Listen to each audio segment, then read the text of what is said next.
স্বামী। চুপ করে থেকো না দিনের দা, বলো আমাকে, বুঝিয়ে বলো কেন বলছো তুমি এটা। অনুমা, তুই কেন এইসব কথা বলছিস মা?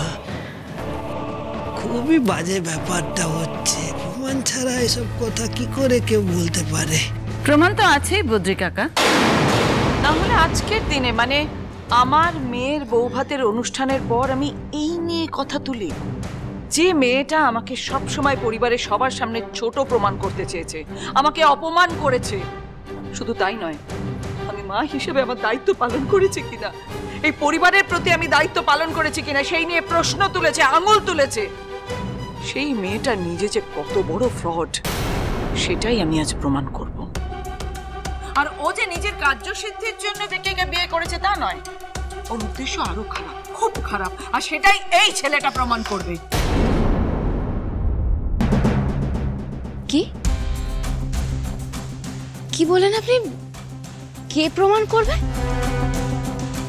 দীনেশ দা, যে মাত্র আমাকে 2 বছর চেনে, মানে শুধু ওই কলেজের সময়টুকু দেখেছে, সে প্রমাণ করবে? শাশুড়ি মা, আপনি তো আমাকে হাসাচ্ছেন, মানে আমি তো কিছুই বুঝতে পারছি না আপনি কি বলছেন। ইন্দিরা, আপনি হাসছেন? মানে সিরিয়াসলি? বাড়ির সবাই কিন্তু খুব সিরিয়াস ইন্দিরা, আর আপনি এখানে উনি যা বলতে চাইছেন ওনাকে বলতে দিন। বেশ, উনি বলুক, আমিও শুনি। তবে সত্যি ভিকি স্যার, আমার না খুব হাসি পাচ্ছে জানেন তো, আর অবাকও লাগছে, আবার তার সাথে সাথে ভীষণ রাগও হচ্ছে।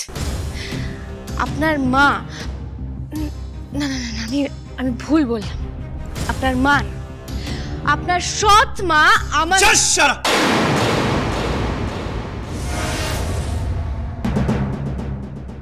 আজকে আপনি বললেও আমি চুপ করবো না ভিকি স্যার। আর কেন চুপ করবো বলুন তো? উনি আমাকে সবার সামনে খারাপ করার জন্য যা ইচ্ছা তাই বলে যাবেন, আমার নামে যা খুশি তাই বলে যাবেন, আর আমি চুপচাপ মেনে নেবো সেটা আমি কোনোদিনও মেনে নেব না, কোনোদিনও না। ইন্দিরা সরকার কোনোদিন অন্যায়ের সাথে আপোষ করেনি, আর আজকেও করবে না। ইন্দিরা প্লিজ, এত উত্তেজিত হওয়ার আগে ছেলেটার কথা তুইও শোন, আমাদেরও শুনতে দে প্লিজ। ঠিক আছে, ওনারা যখন এত কষ্ট করে গল্পটা সাজিয়েছেন তখন শুনি। কি হলো দীনেশ দা, বলো, সবাইকে বলো, তুমি তো আমার বর, তাই না? তো কবে কিভাবে বিয়ে করলাম আমরা?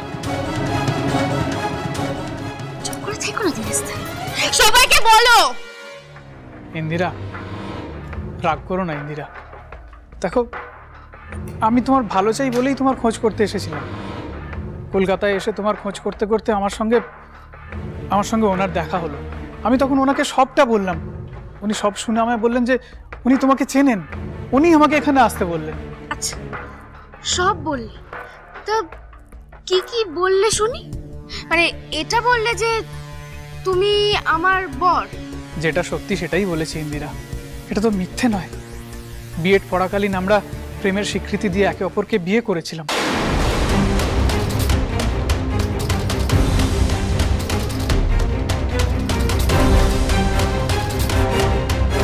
তোমরা সেই সময় বিয়ে করেছিলে?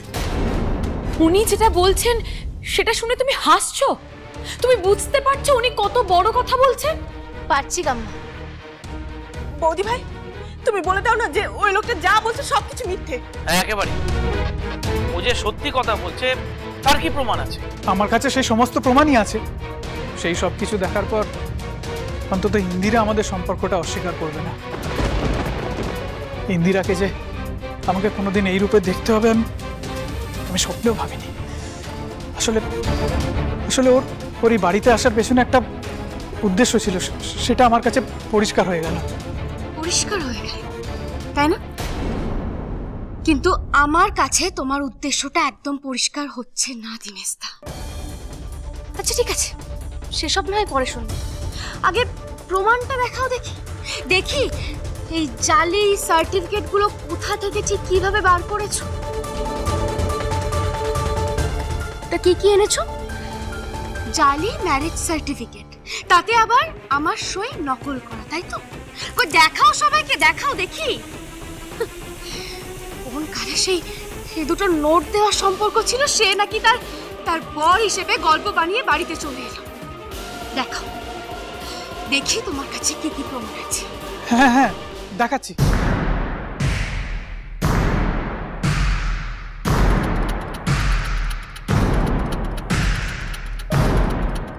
এই দেখুন, এই যে আমাদের বিয়ে সার্টিফিকেট।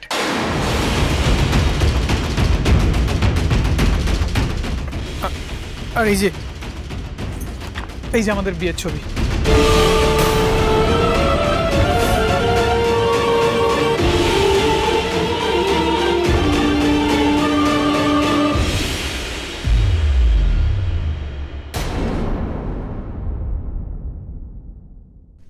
সত্যি সত্যি তুমি বিয়ের সার্টিফিকেট জোগাড় করেছো? আবার ছবিও? অনেক হয়েছে। কিন্তু ভিকি স্যার, আমার কথাটা একবার শুনুন প্লিজ ইন্দিরা, প্লিজ। আপনারা একটাও কথা আমি শুনতে চাই না। আরে নতুন করে আর কি কথা বলবে? এতক্ষণ ধরে যা বলছে সবটাই তো গাজোয়ারি করা কথা। দেখি ইন্দিরা দাঁড়ান।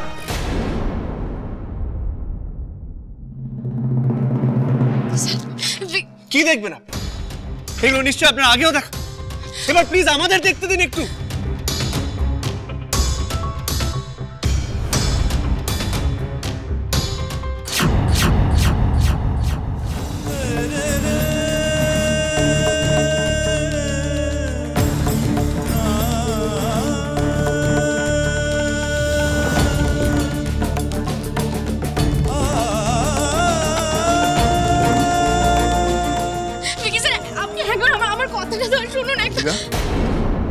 এত বড় একটা সত্যি তুই এতদিন ধরে আমাদের কাছে লুকিয়ে রাখলি?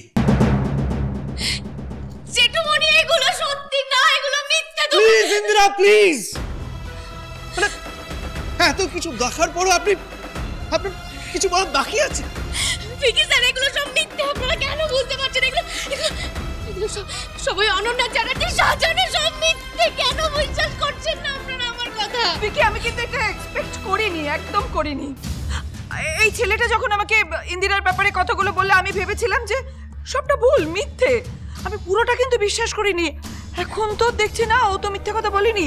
এই ছবি, এই কোর্টের পেপার, এগুলো তো সেটারই সাক্ষী, তাই না? ছি ছি ছি ছি ছি, কি সাংঘাতিক মেয়ে! দেখে দেখে দেখে, কি সাংঘাতিক মেয়ে! দিগন্ত, দেখো দেখো দেখো, সংসারটা একেবারে জ্বালিয়ে পুড়িয়ে শেষ করে দিল। আমার ছেলের জীবনটা একেবারে নষ্ট করে দিল, একদম নষ্ট করে দিল। সব কিছুর জন্য দায়ী কিন্তু তোমাদের মা। হ্যাঁ, কোনো খোঁজ খবর নিলেন না, কোনো যোগাযোগ করলেন না কারোর সঙ্গে, আমাদের কাউকে জানালেন না। এই মেয়েটার সঙ্গে আমার ছেলের বিয়ে দিয়ে দিলেন, ব্যাস। আমার ছেলের জীবনটা একদম শেষ হয়ে গেল, নষ্ট হয়ে গেল। মা, তুমি এইভাবে বৌদি ভাইকে ব্লেম করতে পারো না। ব্লেম কেন বলছো গো? সব প্রমাণ তো দেখাই যাচ্ছে।